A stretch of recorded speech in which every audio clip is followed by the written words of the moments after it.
and welcome. It is NBL Overtime and everything is right with the world. The original crew is back together. My fantasy team sucks and Corey hates the Perth Wildcats. What a week it has been in the NBL. Get involved anytime you like. Hashtag NBL20, hashtag See Incredible, hashtag NBL Overtime, and a man who, of course, has his own merch. Except if you want to buy some. It's hard to get, I believe. What up, big fella? Look at this. See you back, This ain't man. a What's cupcake going league. on? This ain't a cupcake league. Wolflife.com.au. We're here. Brought it out today because, I've been holding back. It's been 3 rounds. I've been waiting for teams and players to get accustomed to each other, new teams, new players. Now it's time to get busy with it. We going hard today. Oh, talking about being back, dominated the NBA, NBL over there. Liam Santamaria, welcome back to Australia, my man. Thanks, mate. Good to be back. Good to see you, man. Missed you, bro. Thank you, Corey. Good to be back on the desk and back on home soil and back into NBL 20. And how about you, mate? Are you feeling better? You were in hospital? I can actually tell you this legitimately. I now know there is a distinct difference between man flu and the actual flu. It's a long way apart. A long way apart. Which did you have? I've had them both in the last 6 months, but I had the real flu. But we won't worry about that. Before we get into what's been a huge week in the NBL, of course, we're going to get to your Instagram story shortly. Let's just quickly... It's the story. What? Yeah. You whacking the Wildcats. You can't hide away from that. Oh, my God. We'll get to that in a minute. I want to start with you, though, Yes. because you have been overseas in the 5 games, the NBA, NBL, third year. How'd you make of it this year? It was great.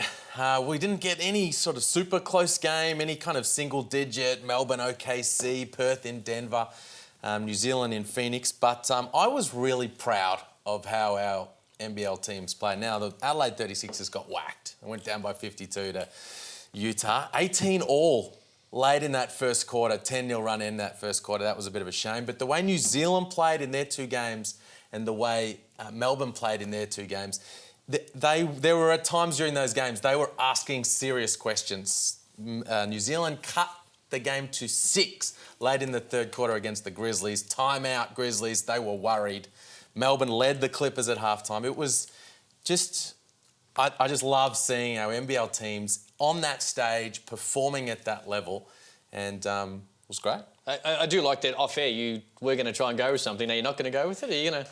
Because you did suggest that the Melbourne United Clippers game was the best chance for the NBL team to win.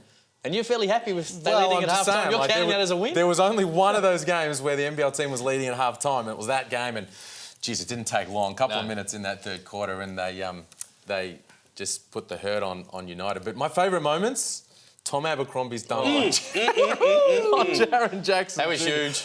Absolutely lost. I crawled down from the media area down. I just sat in amongst the Grizzlies supporters in the lower bowl for that. Just happened to be that period of time, and then all of a sudden, Abbo just rammed it on Jaren Jackson Jr. And I absolutely lost my biscuits, and I'm yelling out and going crazy.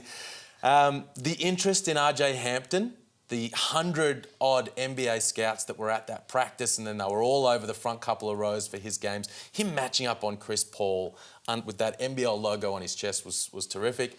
And then the best one for me was watching Chris Goulding finally have the opportunity to feel good, healthy on that stage and put a whole bunch of buckets on some teams. He had 15 at halftime against the Clippers. Doc Rivers in the locker room at halftimes talking to his team saying, you're going to do something about number 43, and then 25 on Sacramento. He's an NBA-level scorer. Hadn't really had the opportunity to show that, but did that this year. Great to have you back. Week 3 in the NBL was great. And what I particularly like is when Cairns Taipans went to RSC Arena and smacked around the Wildcats, and I think there was at least 10,000 of us tuning into Corey Homicide Williams' Insta story. He called them nonsense, or at least dished up nonsense, so you bet that come Sunday against Melbourne United, they were going to bounce back in the biggest way, and Bryce Cotton, game winner down the stretch, was able to separate the 2 teams. I'm going to start with you. Do you love them or hate the Perth Wildcats right now? I don't have any issue with the Perth Wildcats, but let me tell you, this man is turning into a bad guy right in front of our eyes.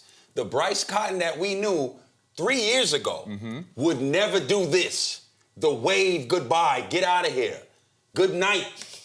Melbourne, Perth Wildcats, let's jump on this jet. We're heading back west. You know who he's turning into? Go on. He is turning into you. How Hulk Hogan was a good guy in WWF, and then he turned to the bad guy in NWO. Hey, this is what he's turning into. I'm not a wrestling guy, so I have no idea. I'm just telling you, he's a guy that is so good, he's now turning into a bad guy. He's showing he's showing characteristics of him that we've never seen before. He's turning into a bad boy in front of our eyes, and I love it. I love it. I'm with you. I like it as well. No, it is great. He's the greatest showman. He's the greatest showman in our league because he picks his moments beautifully. It's just a tiny little wave, but it was at the perfect moment in that arena to that team that they beat in the grand final when he said what he said to Corey last year at RAC Arena. He's not barking after every bucket, flexing muscles, Shannon Shorter every time he scores. He just picks the perfect moments after he drives a dagger through somebody's heart and he ramps it up. And he is the greatest showman of our league. I love trash talk. I love everything that comes with it. I like the emotion shown by a lot of players. I didn't like the Kevin Whitetek foul last night when he got up and was psyched and they teed him up and he copped one in the chops from Aaron Brooks. But I do particularly like the wave. You know, you hit a game winner and you wave to whoever it might be, the opposition crowd, the opposition bench, whatever it is. So I've been able to go through the archives. It was just a finger wave too. It was just a short little wave, but it was enough to do it. Just a little kind of Queen-style wave. Let's go back and have a look at some of the most famous waves. Of course, Bryce Cotton did what he did on Sunday. Here's, of course, well, that's from 40 foot. Dame Dollar. I'm just saying goodbye to There it is too. And just ripped apart a franchise as well. George and Westbrook got out of town right on the back of that, and they're playing for new teams. There's some Dame Lillard about Bryce Cotton. Remember this? Jordan Jet. Beautiful up and under. Buzzer beater. Up he gets. Got up. That's the full hand wave, that one. And that's more to the crowd. Yeah, that was to the crowd. And then, of course, they were giving it to him that game, I tell you. I mean, if I'm going to rate these in any particular order, that's what we're there for. I'm going to go with number 3 is the Dread. Jet. 2 would be Bryce Cotton because it was just a game. You know, these two teams would see each other again. But Dame Dollar has to be first because he closed out a series. And ruined a franchise. And basically ruined a franchise. Got them 15 first-round draft picks until 2038, but they lost Westbrook and George. But they all in my respect. I just love, you know, that showmanship at the end of it. Where do you sit on the Wildcats? Because you're off them before the game. Are you back on them? Where do you sit from what you've seen so far in the Wildcats? Well, I'm back on them. I'm not harassing them anymore. But you cannot lose to Cairns. You know what I mean? Bryce Cotton obviously is their leader. He's a superstar. He's a stud. We all know this. I mean, I rate the Wildcats. I don't believe that they have the depth like they've had in the previous years. Obviously, no Greg Heyer, who's the heart and soul of that team. He does all the things that do not show up in the stat sheet. They will miss that. They will be there at the end. Obviously, we know this. 33 consecutive years, 9 championships. They will make finals. However, will they win the whole thing? I got the Kings. They're missing Angus Brandt, Liam. They are. I'm a believer in Dario Hunt. I think he played really well on the weekend. And I think he's going to be good for him. He can really pass the ball. 7 assists in their win the other night. You're going to see some good assist numbers from him. And he's going to give them some things that Angus Brandt didn't. And, OK, Brandt's going to gave him some things that he's not going to bring. But I think he's going to be really good for him over the course of the year. Was absolutely shocked to see this result. Arrived back on Saturday morning from that flight from LA, opened the phone to check the results, and just seeing them, not only get the win, but winning by 23 in the jungle. Just on. When they were staring down the barrel potential 0-4 start to the season.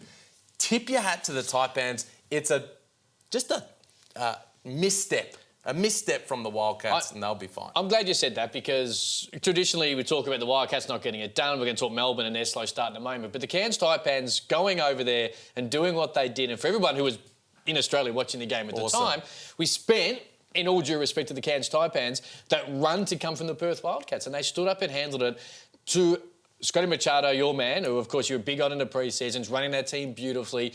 Quatanoi. Majuk Deng probably played his best game, maybe ever, but in particular, probably his best game since that grand final series where he was so good for Adelaide. You know, Cam Oliver was just huge, hit some big threes. Had a huge dunk, celebrated. Wildcats went down the other end and scored, and Mike Kelly was still barking. The intensity was there. So while we do focus more on Perth because we are surprised that it never happens, the fact that Cairns went in there and did what they did must be applauded because too often we're on Cairns for not getting it done. For them to do it, that was outstanding. I mean, here's what we have to understand. They have a leader at that point guard spot, Scotty Machado. He's going to be consistent. His play won't change all season. He's just solid everywhere he goes, right? Yeah, I know him. Yeah, he's a hard work boy. Yeah, he's from New York. But the play, how he plays is how he plays. That's just what it is. My thing is, in every game they're in, they've led all 3 quarters. They just have to find out how to close games out. They will not finish last place. Illawarra is going to finish last. Cairns is not finishing last. And you're right, because Cairns have led at halftime of every one of their games. Now, they were down by 7 late in the second quarter in Perth, but they had that run just before halftime, led by, I think it was 2 at the half, and then, like you say, they were able to go on with it in that game. And what I liked about it, we follow during the off-season the way these teams, the coaches, the GMs, put their squads together. What did they learn from last year, and what are they changing into this year? And the way that Taipans team played in Perth was exactly how Mike Kelly and GM Mark Beecroft envisaged this team to be this year when they put it together. They wanted veteran leadership in the backcourt. Bring back DJ Newble, he'll provide that. Scotty Machado, he's going to give us that, which Melo didn't give us last year. Pass first, everyone can eat. You got a whole bunch of those guys in double figures. And then in those other spots with Noy, Deng, Machado, we want length, talent, athleticism. We can get after it defensively, which they didn't do last year at all. And we can be tough to guard. And it all came together. Now, the challenge is, can we piece it together over a period of games? Because if you go over to Perth and save your season from going 0-4, and then you lay a couple of eggs in your next games and Pointless. you're 1-5, it's all for nothing. Cairns were able to do something on Friday night, which Perth couldn't do, as Melbourne haven't been able to do at all this year. A loss in round 1, of course, in Perth, and then a loss again on Sunday, squeezed in, of course, the NBA games, and a loss to Phoenix. They're 0-3, and I'm not certain how many people predicted it, but one man did. We'll get to you. Before I let you speak, because I know you're right, Liam Santamaria, are you surprised by this? No, not surprised. As we pointed out Corey mentioned and you mentioned a couple of weeks ago, their schedule at the start of the season has been brutal. You throw in the injuries to Dave Barlow and Casey Prather as well, going over to the States. They're really missing Prather. This was the win they really should have got. They had Chris Golding on the floor, season opening game, their home game, the new kids on the block, and they didn't really play well in this game. This one, no Chris Golding, second game of the week, fair enough. And then their effort to even be in that game against Perth, fresh off the plane, one sleep in their own bed, was really impressive. So they're still a work in progress at the defensive end. They can put a whole bunch of points on the board. They're exactly where we thought they would be, except they really needed to be 1-2, not 0-3. But look, they'll come together and they'll be all right. Dean Vickerman has said that he expects Casey Prather not this weekend, maybe the weekend after. You predicted they'd be 0-5 with the NBA games thrown in. Are you concerned for this team? I am very much concerned for this team. Here's why. Casey Prather is the glue to it all. When in doubt, give the ball to Mr. 3 for 3. If you need to stop defensively on any play in the perimeter, Casey Prather got that covered. He's not there. They're lacking a closer who can create off the dribble for himself and others, right? Melo Trimble is a young pro, all right? He doesn't know how to win games. We saw that last year. Tremendous talent, yes. Does not know how to win games, okay? Sean Long, a young talent. He's not the guy that's going to close games out for you, as much as I love him. But it usually comes from a ball handler to get it done. Casey Prather is the glue to this whole thing. I knew they'd be 0-5. You can't start a season with no Prather, no Barlow, going up against a loaded Southeast Melbourne Phoenix team, full of veterans and a hungry Mitch Creek with John Roberson. That's an L, right? Cool. Like you said, went to Perth. No Golden? That's an L. Great effort, but an L is an L. 2 NBA games? Cool. 2 L's. Those NBA games don't count on your schedule for wins and losses, but mentally that weighs on you. Then you got to travel and play Perth after they lost. Come on, man. That was another L. They lost that game in the last minute. There's no way they should have lost that game. Not boxing out, giving up offensive rebounds, missing layups. You got to make plays and win tight games like that at home. What are you doing? What are you doing? Go ahead, man. Will they beat New Zealand at home? No, they not beating New Zealand. Even in Melbourne? No, they not beating New Zealand. How about in Cairns on Monday They against the may beat Taipans? Cairns. They may. So they may be, in your mind, 0-5. They could be 0-7, counting them NBA games. All right. Hashtag NBL Overtime to get involved. Come on, man. You saw what did Cairns just do? We'll get, all right, hold What that. did Cairns just do in They went to Perth? Perth and were outstanding. And by how much? 20 Damn near odd. 30. Don't think it. Yo, this is all fun and games, but it's real. This ain't a cupcake league. You don't show up, you're not fully loaded, you're gonna get your ass bust. That's it. Melbourne is 0-3. We'll get to that a little bit later on the show in yes or no. The Brisbane Bullets are 2-2. They lost 2 after a nice little start. Liam Santamaria finds himself at the monitor to talk us through just exactly what the troubles have been in the last couple of games for the Brisbane Bullets. Yeah, really disappointing couple of losses. They were often flying with those couple of wins. When you play Adelaide, it's all about D-Trans. No communication here. Sobey, Tarangi, who's talking to who? Wide open Jerome Randall. It's the top thing on the whiteboard when you play Adelaide. Pack the paint and stop the ball. And they just couldn't do it. Ramon Moore getting right to the rim. Look at this. It's a regulation three-point attempt. Everyone, hey, haul ass, get back. Who's stopping the ball? Look at this Will Magnay. Just right by him all the way to the rim. Bullied him. So that was real. I think that was really disappointing for Andre Lamanis. They're going to be this small ball team.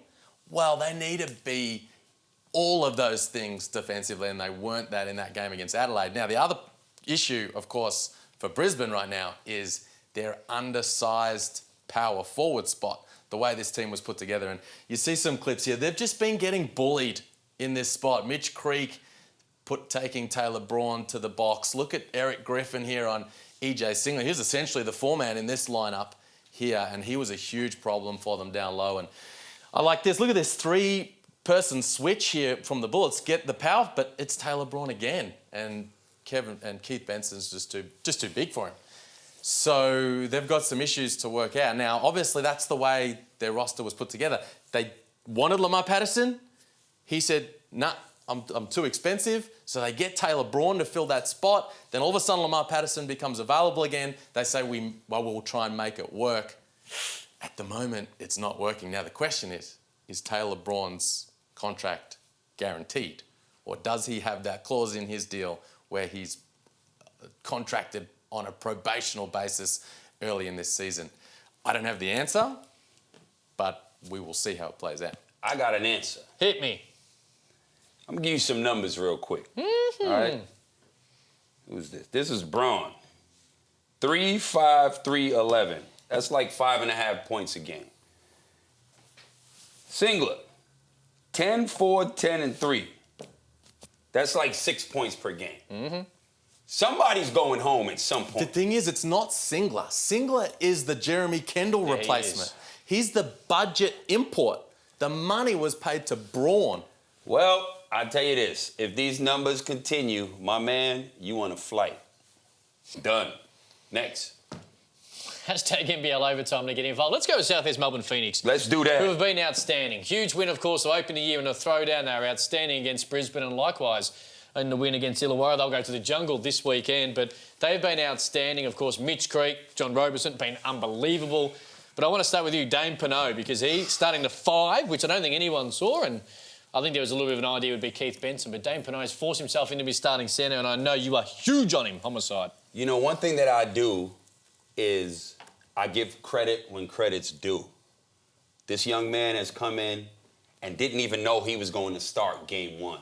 If he continues this type of play up, he is a legitimate contender for most improved player.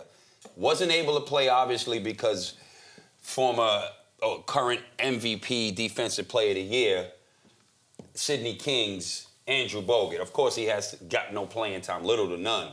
But for him to come in and play this role to a T, exactly what this team needs, is big. Keith Benson, I don't know what the hell you doing over there. You're going to have to step your game up or you'll be on a flight shortly. So, and the way it's looking, with Pineau playing it ain't no problem.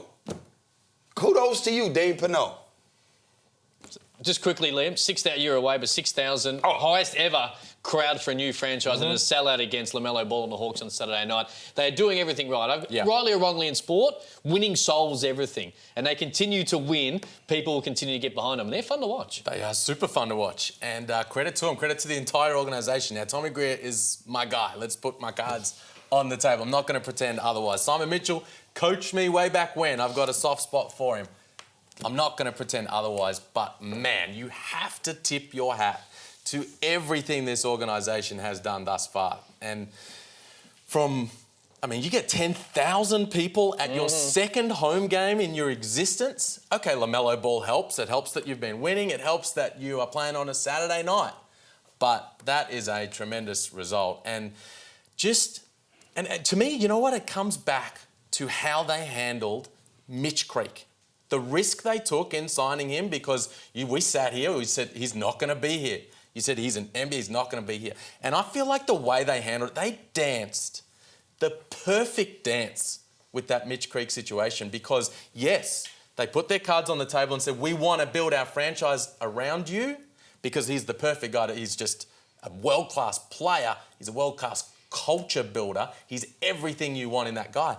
But at the same time, they said, but we also want you to make the NBA. We genuinely want you to make the NBA. We're over at Summer League with those guys, and and I was saying, well, surely there's like a part of you that sort of hopes he's with you. And they were seriously genuine in saying that, look, mate, this guy is the nicest guy you'll meet. He's super hardworking, and he's trying to make the NBA. How could you wish anything else for him?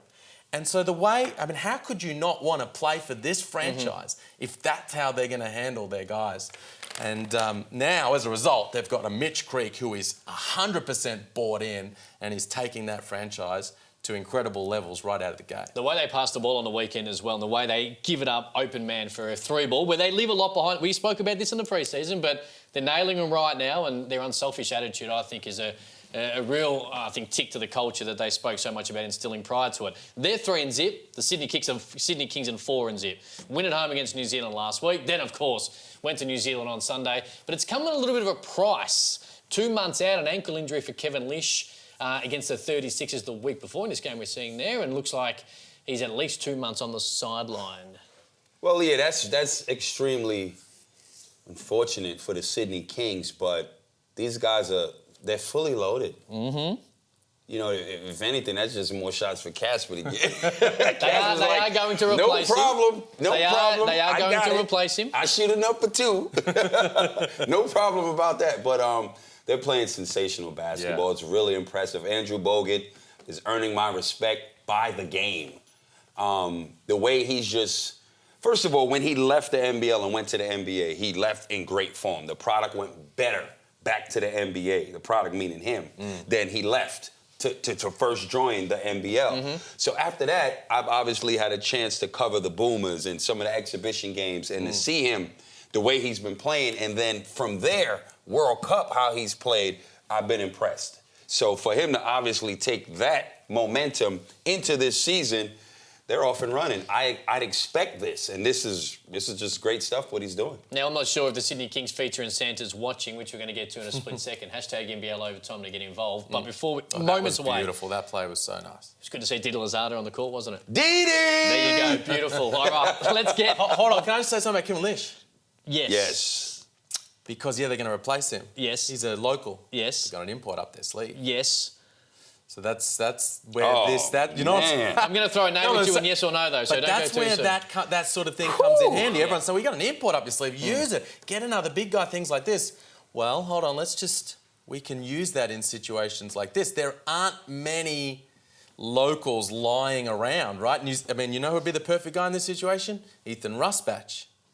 But the Breakers signed him to that funky deal that they've got. I couldn't figure out. What's that stand for? That two-way deal. What does that stand for? I don't even remember. For exactly this. New roster something. He's the nominated replacement player. There it is. But essentially what they've done is they say, hands off, you can't get Ethan Rusbatch. So he's not there, he's not available. There's not a lot of local guys that can come in and play minutes. They've got a guy on their roster who's going to play a few more minutes. Yes. Who did that last year in Sean Bruce. They can go overseas. Southeast Melbourne's brought in Jay Crockett. They can find a guy kind of like that. All right. Santa's watching time.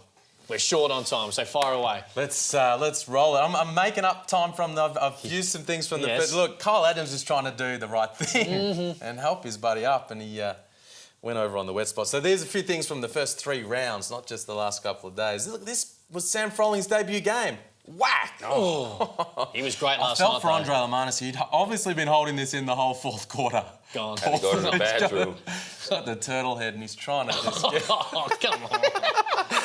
This guy, the camera loves this guy. Fair enough, too. He's become the king of the Red Army. Speaking of the king of the Red Army, this is Father of the Year type stuff from Trevor Gleeson at St George. Yes. St George Illawarra type stuff there from Matty Flynn. It was a bit of a rough night for Matt Hodgson. Look at this in the block. Oh. Ooh. Just lost the handle on the hook shot. And it got worse here. Pause this now. This is the air ball to give up the cheeseburgers. Oh, hold on. goodness. Hold on, though. Watch Jack McVeigh. Look, hold on here. Cheeseburgers, baby. At the LA crowd, Like nobody loves the cheeseburgers. Hungry Jack's Leighton Hewitt. Come on! Yes. And Hodgson's just still trying to get his bearings.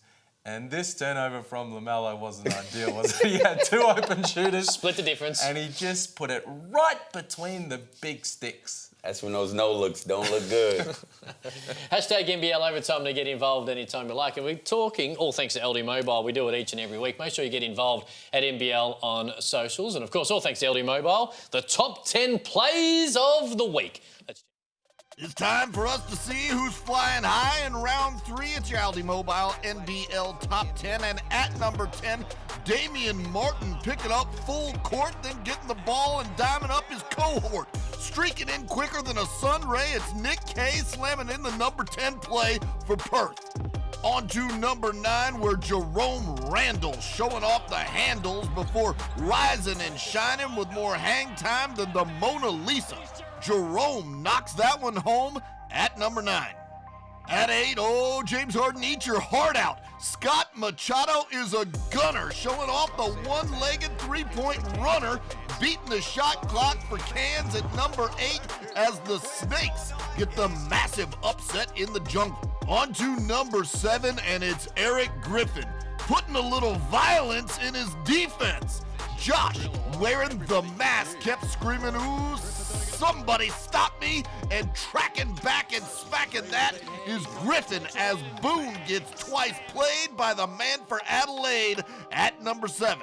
At number 6, the old man can still slam. Casper Ware tosses the oop way up in the air, but Andrew Bogut don't care. And what's this? Hit me bogey one more time as the big fella once again goes flying to the rim to send it in.